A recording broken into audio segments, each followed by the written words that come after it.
हमारे साल में कई त्यौहार होते हैं, पर पिछले कुछ वर्षों से मैं देखता हूँ जब भी हमारा कोई त्यौहार होता है तो कहीं ना कहीं से आ जाता है कि ये जो त्यौहार है उससे पर्यावरण खराब होगा, वातावरण खराब होगा। दिवाली आती है तो नॉइज पोल्यूशन, दिवाली नहीं मनानी चाहिए, दिए नहीं जलाने चाहिए, इतनी बिजली व्यर्थ होगी, उससे कितना काम हो सकता है। होली आती है, हुड़दंग मचता है, पानी व्यर्थ जाता है। रक्षाबंधन पे मेरे लेख पढ़े कि ये औरत को आदमी के प्रति सब सर्वेंट बनाते, क्योंकि बहन भाई से रक्षा की अपेक्षा करती है। तो इसका अर्थ बहन जो है, महिला जो है, स्त्री जो है, वो पुरुष के मामले में कमजोर है। तो इसलिए रक्षाबंधन नहीं बनाना चाहिए। ये हमारे त्योहारों पे ही होता है। ईद मनाते हैं लोग, बकरीद। अकेले पाकिस्तान में 10 करोड़ बकरे, ऊंट और गाय कटती है। पूरी दुनिया का हिसाब मैं नहीं जानता। उससे कितना पर्यावरण खराब होता होगा, कितने निर्दोष जीवों की हत्या होती है, मैंने आज तक उसके खिलाफ कहीं लेख नहीं पढ़ा। भारत में भी होती है। क्रिसमस आती है,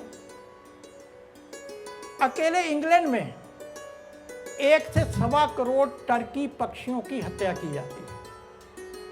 because you can't have Christmas without turkey on the table. You may be eating it or you may not eat it, but you have to slaughter it. America में 2.5 से 3 करोड़ टर्की मारे जाते हैं।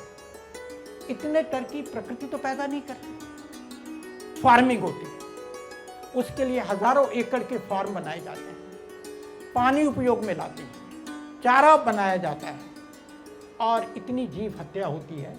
उसके खिलाफ कभी मैंने कोई लेख आज तक देखा नहीं। ये त्योहार जरूरी क्यों है? जरूरी इसलिए हैं क्योंकि इन त्योहारों के माध्यम से हम अपनी परंपरा से जुड़ते हैं, हम अपनी संस्कृति से जुड़ते हैं। और परंपरा और संस्कृति जो हम लोगों की है वो हमारी जड़ है। और कल्पना करिए कोई बड़ा पेड़ हो और उसकी जड़ से काट दो, वो क्या हरा भरा रहेगा? क्या वो फल देगा?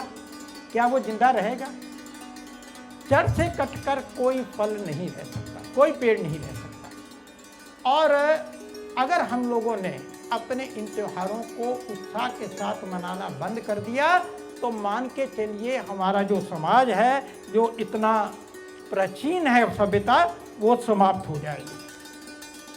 त्योहार हमें हमारी संस्कृति से जोड़ते हैं, और जन्माष्टमी जैसा त्योहार हमको प्रभु से जोड़ता है। पर ये साधन है, साध्य नहीं। This is a method, not an object. Objective दूसरा है। ऑब्जेक्टिव क्या है? हम बेहतर बने, हम लोग प्रभु के पास पहुंचे, प्रभु के समीप पहुंचे, उनके प्रेजेंस को फील करें। और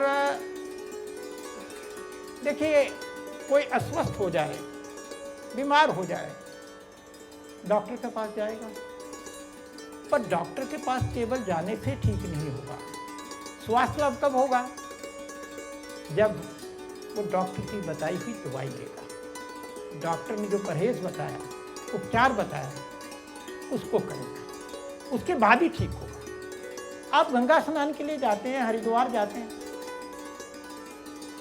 हरिद्वार के तट पर, घाट पर बैठकर आपका शरीर और मन स्वच्छ नहीं होगा, आपको गंगा में डुबकी लगानी पड़ेगी। इसी तरह से जितने भी हमारे त्योहार हैं, उन सब के बीच में एक संदेश रहता है। There is always a message.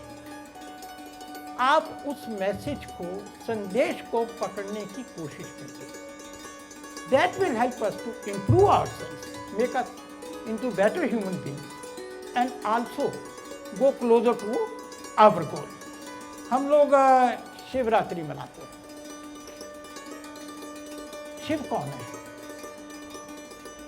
देवों के देव, महादेव। शिव जो है महादेव हैं, पर रहते कहाँ हैं? किसी बड़े पैलेस में, किसी सोने के महल में? पर्वत पे रहते हैं। पहनते क्या?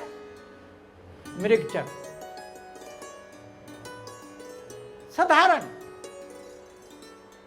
और बचपन में मैं अपने दादाजी से शिवजी विराट का किस्सा सुनता था।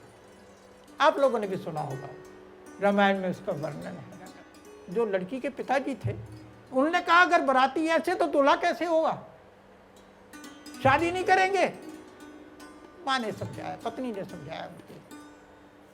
और संदेश क्या है? संदेश यह है, कितने भी बड़े हो, महादेव हो जाओ, विनम्र हो, छोटे बनते रहो।